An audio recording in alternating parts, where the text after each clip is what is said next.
तर सुरुवातीला मुंबईमध्ये जी आता एक पत्रकार परिषद झाली आपण सगळ्यांनी बघितलीच असेल. आम्ही देखील चॅनलच्या माध्यमातून बघितली. भारतीय जनता पक्षाचे प्रदेशाध्यक्ष रवींद्र चव्हाण, राष्ट्रवादी काँग्रेस पार्टीचे प्रदेशाध्यक्ष सुनीलजी तटकरे आणि आमच्या शिवसेनेचे सरचिटणीस माजी खासदार राहुल शेवाळे यांची एकत्र पत्रकार परिषद झाली. आणि एकत्र पत्रकार परिषदेमध्ये स्पष्ट असं सांगितलं गेलं की जे 17 महायुतीचे उमेदवार आहेत त्यांच्यासोबतच मतदान करणं आवश्यक आहे. जिथं काही चुकून असेल, अनावधानानं असेल, मी बंडखोरी असं म्हणत नाही, फॉर्म भरले गेलेले आहेत ते नेत्यांशी चर्चा करून तात्काळ मागं घ्यावे अशा पद्धतीच्या सूचनावजा आदेश तिन्ही पक्षांनी दिलेले आहेत. आणि त्याच पार्श्वभूमीवर मी नाशिकमध्ये आहे. मला खात्री आहे की राष्ट्रवादी काँग्रेस पार्टीमधनं काही फॉर्म भरले गेलेले आहेत. भारतीय जनता पार्टीमधनं देखील एक फॉर्म भरला गेलेला आहे. आणि त्या संदर्भामध्ये मला जे कळलं आहे ते राष्ट्रवादी काँग्रेस पार्टीच्या राष्ट्रीय अध्यक्षा माननीय सुनेत्रा वहिनींनी जे राष्ट्रवादी काँग्रेस पार्टीचे फॉर्म भरलेले उमेदवार आहेत त्यांच्याशी चर्चा केलेली आहे. आणि भारतीय जनता पार्टीचे जे अर्ज दाखल आहेत त्या संदर्भामध्ये स्वतः गिरीश भाऊंनी पुढाकार घेतलेला आहे. ते मुंबईमध्ये आहेत. काल रात्री गिरीश भाऊंनी त्या उमेदवारांच्या समवेत माननीय मुख्यमंत्री महोदयांची देखील भेट घेतलेली आहे अशी माहिती आम्हाला मिळालेली आहे. आणि तिन्ही पक्ष हे शिस्तीचे आहेत, नेत्यांचं मानणारे आहेत. त्याच्यामुळं आमच्यामार्फत ज्या ज्या ठिकाणी फॉर्म भरले गेले होते त्या ठिकाणी स्वतः माननीय एकनाथ शिंदेसाहेबांनी पुढाकार घेतला आणि आमच्या सगळ्या मंडळींना सूचना दिलेल्या आहेत. त्याच पद्धतीनं माननीय राज्याचे मुख्यमंत्री देवेंद्रजी फडणवीस साहेबांची देखील माझी परवा चर्चा झालेली होती. काल गिरीश भाऊंची देखील माझी चर्चा झाली. बावनकुळे साहेब देखील त्या बैठकीला उपस्थित होते. दादासाहेब भुसे देखील त्या बैठकीला उपस्थित होते. आणि ज्या ज्या ठिकाणी महायुतीच्या विरोधामध्ये चुकून, अनावधानानं किंवा गैरसमजातनं फॉर्म भरलेले आहेत ते नेत्यांनी चर्चा करून मागे घ्यावेत अशा पद्धतीची देखील चर्चा झाली. आणि त्याच्या पार्श्वभूमीवर आज मुंबईमध्ये पत्रकार परिषद झाली. त्याच्यामुळे तिन्ही पक्षाचे कार्यकर्ते हे नेत्यांचे आदेश मानणारे कार्यकर्ते आहेत. त्याच्यामुळं काल जी मुख्यमंत्री महोदयांबरोबर चर्चा झाली असेल, गिरीश भाऊंच्या बाबत चर्चा झाली, माझी गिरीश भाऊंची देखील आत्ता तासाभरापूर्वी चर्चा झाली. त्याच्यामधनं सकारात्मकच गोष्टी नाशिक स्थानिक स्वराज्य संस्थेच्या निवडणुकीमध्ये घडतील आणि शिवसेनेचे आमचे उमेदवार नरेंद्रजी दराडे हे निवडून येतील हा विश्वास आम्हाला आहे. नाशिकमध्ये तुम्ही आलेले आहात. नाशिकमध्ये गणेश गीते हे जरी अधिकृत भाजपचे असले तरी उमेदवारी त्यांच्या भावानी पण वाटली. मग त्या संदर्भात काय? हे दोन्ही बंधूंच्या बाबत मी म्हटलं, गणेशजी असतील किंवा त्यांचे बंधू असतील, गोकुळ, या दोघांच्या बाबतीमध्येच मी बोललो की गिरीश भाऊंनी याच्यामध्ये पुढाकार घेतलेला आहे. आणि माननीय गिरीश महाजन या मंत्री महोदयांवर ते ज्येष्ठ आहेत, आमचा पूर्ण विश्वास आहे. त्यांचं ते ऐकतील असं त्यांनी अनेक बाईटमध्ये देखील सांगितलेलं आहे गीते साहेबांनी, बरोबर ना, म्हणजे तुमच्याकडनं. त्याच्यामुळं गिरीश महाजन साहेबांवरच माझी उमेदवारी अवलंबून आहे असं देखील त्यांनी सांगितलेलं आहे. त्याच्यामुळे महायुतीमध्ये गिरीश महाजन साहेब हे समन्वय समितीमध्ये देखील आहेत, आमचे ज्येष्ठ मंत्री देखील आहेत. आणि या बाबतीमधली सकारात्मक भूमिका स्वतः गिरीश भाऊंनी काल माझ्यासमोर घेतलेली आहे. त्याच्यामुळे गीते साहेबांची ते चर्चा करतील, त्यांची समजूत काढतील आणि आमच्या नरेंद्र दराडे साहेबांचा विजय सुखकर करतील. गोकुळ गीते असं म्हणतात साहेब, गोकुळ गीते असं म्हणतात की मी भाजपमध्ये नाहीये, त्यामुळे भाजपच्या नेत्यांचं ऐकण्याचं माझा काही संबंध नाहीये आणि त्यामुळे मी जे अर्ज कायम ठेवू आणि निवडणूक लढवू असं नाही. मला असं वाटतं की आताच या सगळ्या गोष्टीवर मी बोलणं योग्य नाही. कारण एखादं माझं वाक्य उगाचच कुठंतरी काही म्हणजे त्याचा अर्थ वेगळा असायचा, अर्थ कोणीतरी वेगळा लावायचा, मला त्याच्याबद्दल काहीच बोलायचं नाही. माझा पूर्ण आणि माझ्या पक्षाचा हा गिरीश महाजन साहेबांवर विश्वास आहे आणि गिरीश महाजन साहेब आज संध्याकाळपर्यंत मार्ग काढतील आणि महायुतीचा विजय सोपा करतील अशी माझी खात्री आहे. नाही, आता एक लक्षात घ्या, भारतीय जनता पार्टीचे जे उमेदवार आहेत त्यांना काय शब्द द्यायचा, काय नाही द्यायचा हे गिरीश भाऊ आणि देवेंद्रजी आणि बावनकुळे साहेब ठरवतील. आमच्याकडे तर थेट माननीय एकनाथ शिंदेसाहेबच ठरवतात. त्याच्यामुळे तो शिंदेसाहेबांचा अधिकार आहे. आणि राष्ट्रवादी काँग्रेस पार्टीमध्ये काय करायचं हे सुनेत्रा वहिनी ठरवतील. परंतु आमच्या तिन्ही नेत्यांनी आज मुंबईमध्ये पत्रकार परिषद घेतलेली आहे. कुठेही गैरसमज मतदारांमध्ये असता कामा नये असं त्यांनी आवाहन केलेलं आहे. आणि महायुतीच्या 17 उमेदवारांना महायुतीच्या मतदारांनी अजून दुसरीकडची मतं जर येणार असतील तर ती घेऊन मतदान करावं अशा पद्धतीची विनंती केलेली आहे. नरेंद्र दराडे यांना उमेदवारी दिल्यामुळे ही नाराजी आहेत, कारण आपल्या पक्षामध्ये पण सुद्धा नाराजी दिसून येते. दुसरा उमेदवार असता तर तुमच्या बाजूला सुहास कांदे देखील सुहास नाराज कांदे होते. देखील नाराज होते, ते बैठकीला नव्हते. उमेदवारी अर्ज भरायला सुद्धा नव्हते. नाही. नाशिकमध्ये असं. आता सुहास अण्णा त्या दिवशी नव्हते म्हणजे सुहास अण्णा नाराज आहेत असं त्याला नाही, ऐका, सुहास अण्णांना तुम्ही नाशिक जिल्हा म्हणून ओळखत असाल, पण सुहास अण्णाला राजकीय मी गेली 30 वर्ष ओळखतो. त्याच्यामुळं नाराजी असली आणि नसली तरी त्यांच्या चेहऱ्यावर हास्यच असते, हे तुम्हाला माहिती आहे. पण हे जे हास्य आहे हे नाराजीचं नाही. ते स्वतः साहेबांशी आज बोलले, डॉक्टर श्रीकांत शिंदे साहेबांशी बोलले. मी उलट मला असं वाटलं होतं की ते नाराज असतील म्हणून मी त्यांना सांगितलं की मी घरी येतो.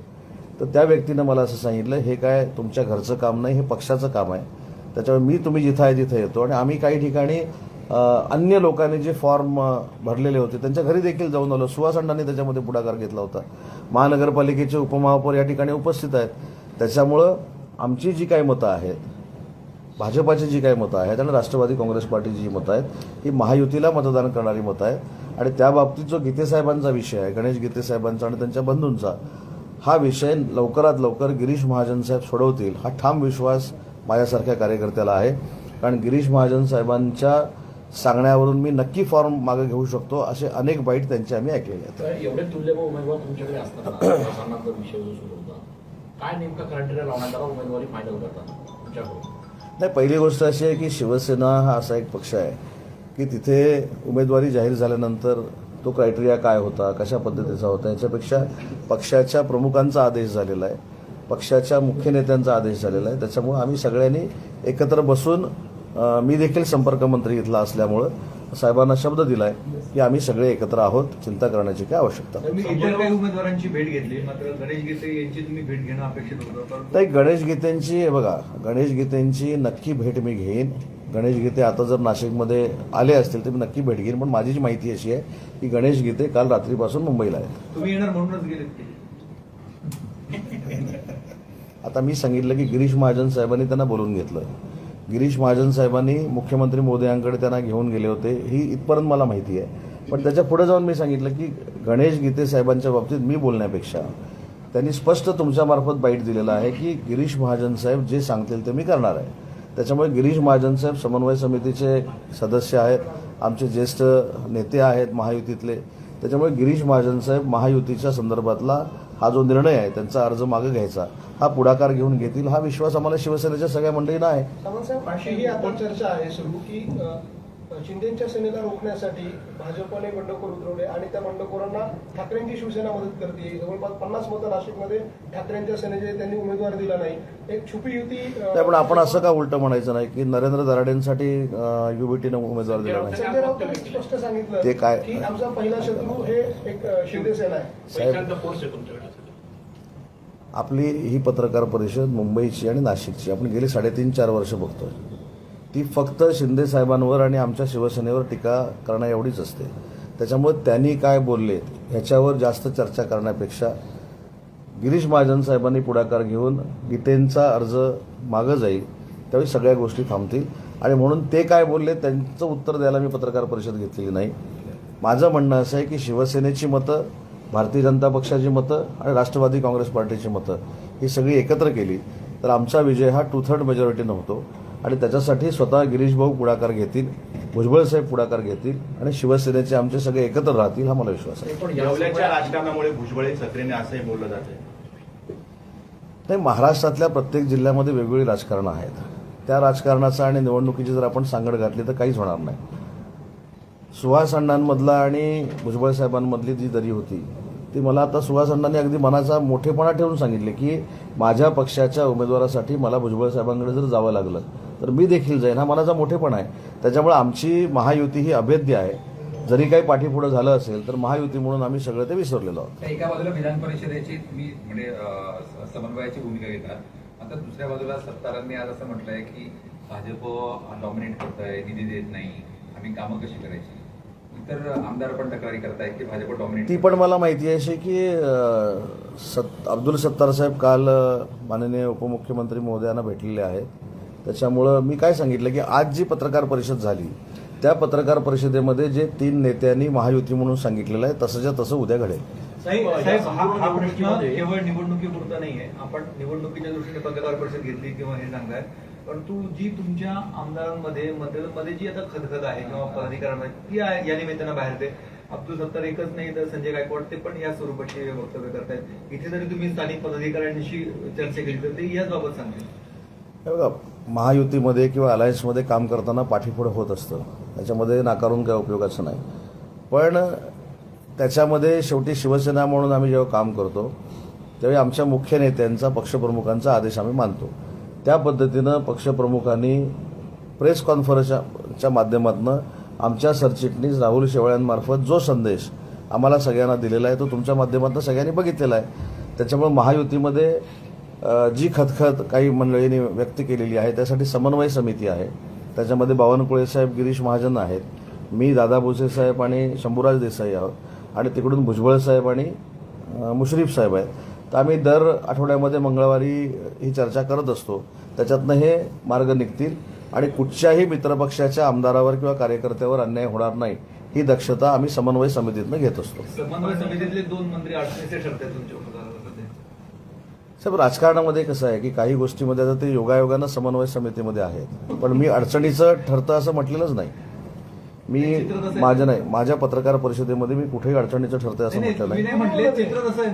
नाहीच ना. नाही ना, तुम्हाला तसं वाटत असेल, पण मी असं म्हटलं की तुमच्याच माध्यमातनं गीते साहेबांच्या बाबतीत मी असं ऐकलेलं आहे की गिरीश भाऊंनी सांगितलं तर 1 मिनिटामध्ये मी फॉर्म मागे घेणार, बरोबर आहे की नाही.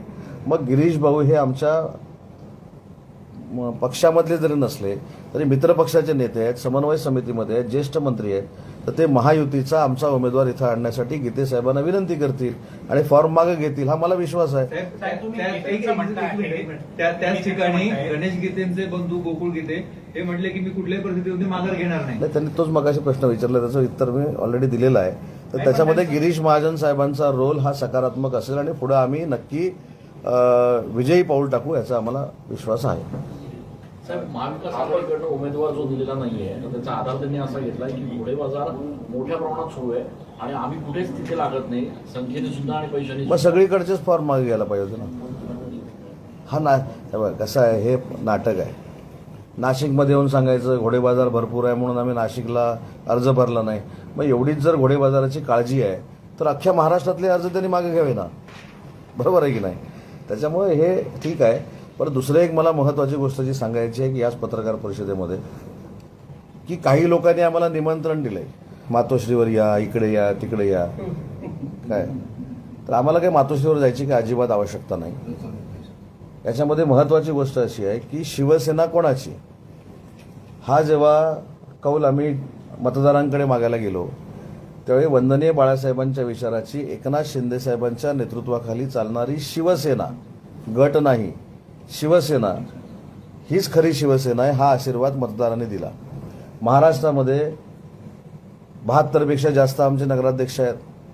जवळजवळ आताच्या निवडणुकीमध्ये जवळजवळ 1800 ते 1900 किंवा 2000 पर्यंत आमचे आताच्या निवडणुकांमध्ये मतदार आहेत शिवसेनेचे.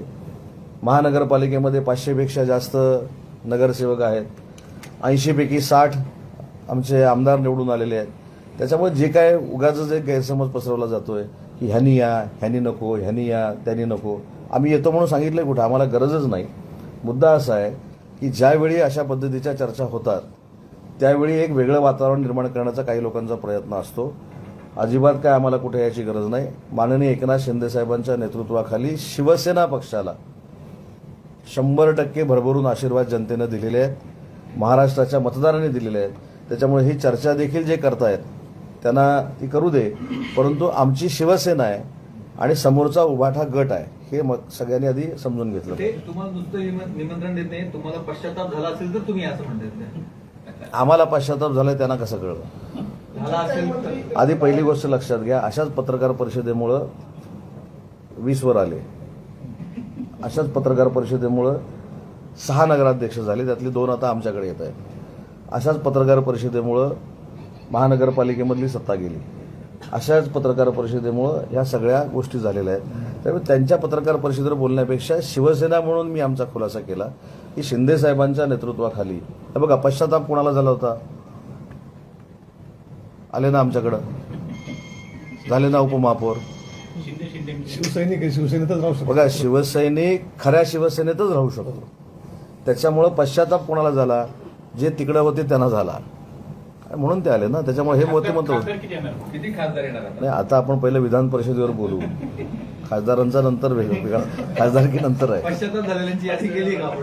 नाही, पश्चाताप हा शब्द त्यांचा आहे, आमचा नाही. मी त्याचा फक्त खुलासा केला की शिंदेसाहेब उपमहापौरांच्या बाजूला बसलेत म्हणून पश्चाताप कसा झाला हे दाखवून दिलाय त्यांनी. त्याच्यामुळं पश्चातापाच्या कोणी आम्हाला गोष्टी सांगूच नये. आणि मतदारांनी सांगितले की शिंदेसाहेबांच्या नेतृत्वाखाली चाललेली शिवसेना हीच वंदनीय बाळासाहेबांच्या विचाराची शिवसेना आहे, धनुष्यबाणाची शिवसेना आहे म्हणून आम्हाला भरभरून दिलं ना मतदारांनी.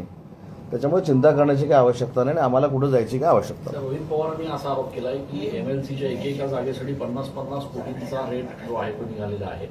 कसं बघताय याच्याकडे? काय फक्त बघतो त्यांची पत्रकार परिषद मी आणि काय बोलणार.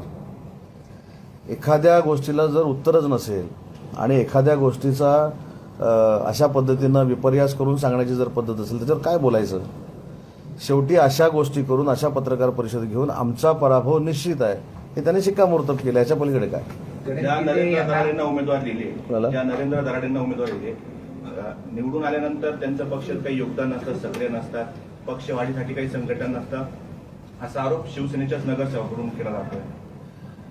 नाही, नरेंद्र दराडे हे देखील पूर्वी आमदारच होते आणि आमदार असतानाच त्यांनी साहेबांचं नेतृत्व स्वीकारून आमच्याकडे सक्रिय होण्याचा निर्णय घेतला.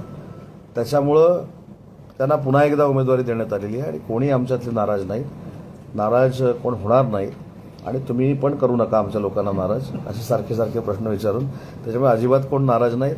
दराडे साहेब हे फार मोठ्या मताधिक्याने निवडून येतील. शिवसेना, भारतीय जनता पार्टी आणि राष्ट्रवादी काँग्रेस पार्टी, अजित पवार या सगळ्यांच्या मतावर. पक्षवाढीसाठी संघटन नाही ना, की संघटनेसाठी योगदान काय आहे त्यांचं की त्यांना उमेदवारी दिली. पक्षवाढीसाठी संघटन नाही. ज्यावेळेला जागा पक्षाला सुटती त्यावेळेला एखाद्या निष्ठावानाला जो संघटना वाढतो अशाला साधारणतः उमेदवारी मिळणं अपेक्षित असं कार्यकर्त्यांच्या मध्ये. अशा वेळेला ज्यांचं योगदान नाही असं त्यांच्यामध्ये आणि अशा लोकांना उमेदवारी दिली गेली म्हणून ते नाराजी व्यक्त करणार. नाही, नाराजी मी असं म्हटलं की नाराजीपेक्षा आपला नेता हा शब्द पाळणारा नेता आहे हे समजून घेतलं पाहिजे. संघटनेबद्दलचं योगदान, संघटनेचं काय, संघटनेचं काय हा नंतर आम्ही सगळ्यांची चर्चा करू. परंतु एखादी व्यक्ती साहेबांवर विश्वास ठेवून आमदार असताना जर पक्षामध्ये आली असेल आणि त्यांना साहेबांनी जर शब्द दिला असेल तर शब्द पूर्ण करणारा नेता अशी माननीय एकनाथ शिंदे साहेबांची जी खासियत आहे त्याच्यावर एकनाथ शिंदे साहेबांनी शिक्कामोर्तब केलेलं आहे. पक्ष वाढला तर ग्रामीण भागात जिल्हा परिषदेच्या निवडणुकीला देखील आपल्याला फायदा होऊ शकतो. हे आपल्याला बरं, पक्ष वाढवणारे सगळे आहेत. हे सुहास अण्णा आहे, दराडेंची जबाबदारी आहे ना, वाढवतील ना, वाढवतील ना. सुहास अण्णांना नाही काही शब्द दिला आहे का शिंदे साहेब? नाही, सुहास अण्णा ही अशी एक व्यक्ती आहे, मी त्यांच्या तोंडावर त्यांची स्तुती करतो याच्यातला भाग नाही. कुठचीही कमिटमेंट घेऊन मला हे पाहिजे, मला ते पाहिजे तरच मी काम करेन अशा पद्धतीची भूमिका त्यांनी त्यांच्या राजकीय कारकिर्दीमध्ये कधीच घेतलेली नाही. म्हणून मी सांगितलं की सुहास अण्णांना नाशिक म्हणून तुम्ही लहानपणापासून ओळखत असाल, पण मी आणि ते 30 वर्षापासून एकत्र काम करतोय. त्याच्यामुळे त्यांचा स्वभाव मला पूर्ण माहिती आहे. एखादी गोष्ट असेल तर परखड बोलून दाखवायची, पण परखड बोलून दाखवल्यानंतर जो नेत्याचा आदेश आहे तोच पाळायचा आणि त्याची अंमलबजावणी करायची हीच त्यांची सवय असल्यामुळं अजिबात तुम्हाला आणि आमच्या विरोधकांना चिंता करण्याची आवश्यकता नाही. शिंदे साहेब साहेबांकडे जाणारे आहेत अजित पवारांच्या धर्माधिकाऱ्यांच्या इथं त्यांची भेट होते. कोकणातला तिढा सुटत नाही अजूनपर्यंत. कसला? हे विधान परिषद जागेचं नाही काय पालकमंत्री पदाचं. नाही, ह्याच्यामध्ये मी परवा भरतशेठ गोगावलेंच्या वाढदिवसाच्या निमित्तानं देखील सांगितलं की रायगड जिल्ह्यामध्ये भरतशेठ गोगावलेच त्या जिल्ह्याचे पालकमंत्री व्हावे ही प्रामाणिकपणानं शिवसेना म्हणून आमची सगळ्यांची भूमिका आहे आणि तशा पद्धतीचा भविष्यामध्ये निर्णय करण्याच्या दृष्टीनं आम्ही सगळ्यांनी माननीय मुख्यमंत्री महोदयांना विनंती केलेली आहे. त्याच्यावर सकारात्मक निर्णय घेतला जाईल याची पूर्ण आम्हाला खात्री आहे.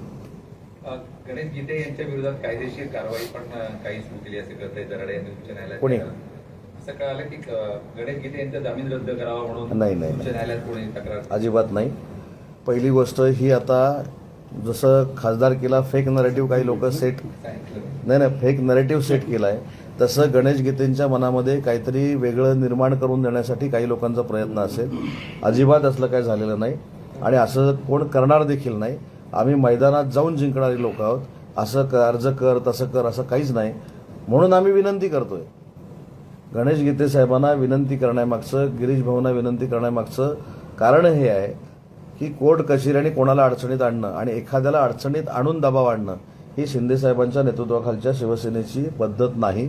भविष्यात होऊ देखील आम्ही देणार नाही. त्याच्यामुळं उगाचच उमेदवारावर काहीतरी वेगळ्या पद्धतीनं आरोप करून गणेशजींच्या मनामध्ये काहीतरी संभ्रम निर्माण करायचा, त्यांच्यामध्ये गैरसमज निर्माण करायचा. तर मी तुमच्या माध्यमातून गणेशजींना सांगतो की अशा बाबतीमध्ये कोणी कोणाचं समर्थन करणार नाही. आणि नरेंद्र दराडे असतील किंवा किशोर दराडे असतील यांनी असलं काहीही केलेलं नाही, हे मी रेकॉर्डवर सांगतो. गणेश गीतेंनी माघार घेऊन गोकुळ गीतेंनी जर फॉर्म कायम ठेवला तर पुढची शिवसेनेची भूमिका काय असणार? सर थांबा जरा, उद्या 4 वाजता तीन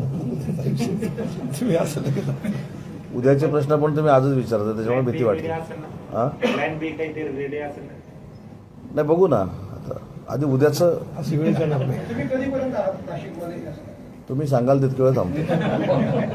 साहेब, जसं तुम्ही जर हे सगळं करून देणार असाल तर तुमच्याबरोबरच फिरतो ते हे घेऊन.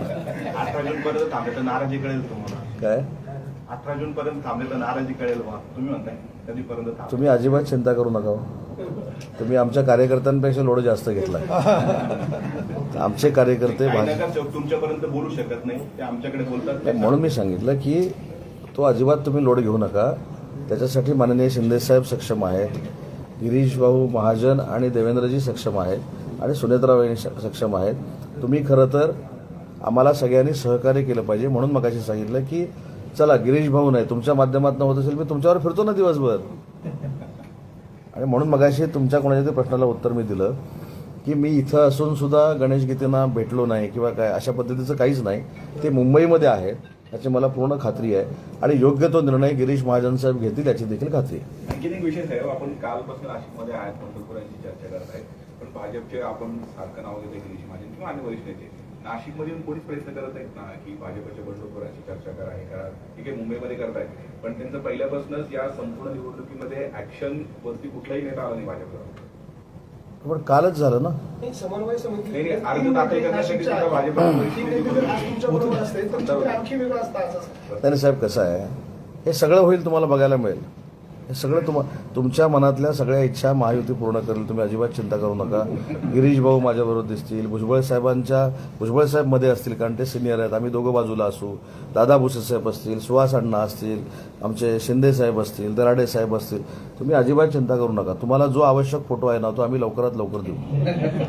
विधान परिषदेच्या जागा वाटपामुळे आता पालकमंत्री पदाचा तिढा जो आहे तो सुटला असं म्हणता येईल, कारण जागा वाटप करताना तशाच पद्धतीने झालेली. कुठेतरी पुन्हा एकदा भाजपला दिल्याने आता गिरीश महाजन पालकमंत्री पदाचं आम्ही मगाशी एक वाक्य वापरलं की रायगडचा पालकमंत्री माननीय भरतशेठ गोगावले साहेब व्हावे ही आम्ही सगळ्यांनी देवेंद्रजी फडणवीस साहेबांना मुख्यमंत्री म्हणून विनंती केलेली आहे.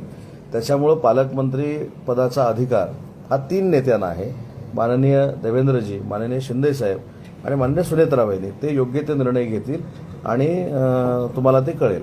आज विधान परिषदेच्या बाबतीत आणि जे काय मातोश्री भेट किंवा मातोश्रीवर या असं जे काही सन्मानपूर्वक काही लोकांनी निमंत्रण दिलेलं आहे त्या संदर्भात मी तुम्हाला सांगितलं की आम्हाला पश्चाताप होण्याची काही गरजच नाही.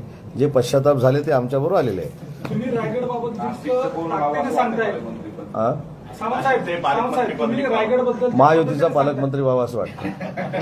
तुम्ही रायगडबद्दल जितक्या ताकदीने म्हणालात की तिकडे भरतशेठ गोगावले व्हावा, एकूणच नाशिकबद्दल तुम्ही काही नाव घेतलं नाही. तिथल्या जागेवर एक लक्षात घ्या, तुम्ही मी सांगतो ना, ह्याचं पण उत्तर तुम्हाला देतो की मी ज्या पक्षाचा काम करतो, शिवसेना पक्षाचा मी मंत्री म्हणून काम करतो. स्वाभाविक नाशिक कशाला, प्रत्येक जिल्ह्याचा पालकमंत्री शिवसेनेचा व्हावा हेच मला वाटत असणार. पण शेवटी आम्ही महायुतीमध्ये काम करतो म्हणून मी त्याचं उत्तर तुम्हाला दिलं. 3 नेते ठरवतील काय करायचं ते आणि त्याच्यामध्ये देखील नाशिकचा निर्णय होईल. पण मला जर शिवसैनिक म्हणून विचारलं तर मी म्हणणार सगळ्याच जिल्ह्यामध्ये पालकमंत्री शिवसेनेचे झाले पाहिजेत. पण शेवटी निर्णय 3 नेते घेणार आहेत, ते 3 नेते निर्णय घेतील. नाशिकचे दादा दिसले नाही तुमचे. ते पण सांगतो. 3 जणी एकाच गाडीतनं गेलो होतो. मंत्री पदाचे दावेदार दादा भुसे. की सुहास कांदे? कसले पालकमंत्री पदाचे दावेदार सुहास कांदे की दादा भुसे तुमच्याकडचे? नाही आता कसा प्रश्न आहे बघा हा? पाठिंबा जरी असला तरी आमचं मतदानाला हक्क आहे. मतदान काय भाजप. म्हटलं मतदान जर नसेल तर आमची किती काळजी आहे तुम्हाला साहेब, जसं महाराष्ट्रामध्ये झालं 2 शिवसेना झाल्या, 2 राष्ट्रवादी झाल्या, तसं आता पश्चिम बंगालमध्ये चित्र निर्माण झालेलं आहे. तृणमूलचा पराभव झाला निवडणुकीमध्ये. मात्र तिथले जवळपास 60 आमदार हे एका बाजूला जात आहेत आणि ज्या ममता बॅनर्जी त्यांच्या बाजूला 12 आमदार राहत आहेत. तर काय या राजकीय घडामोडी?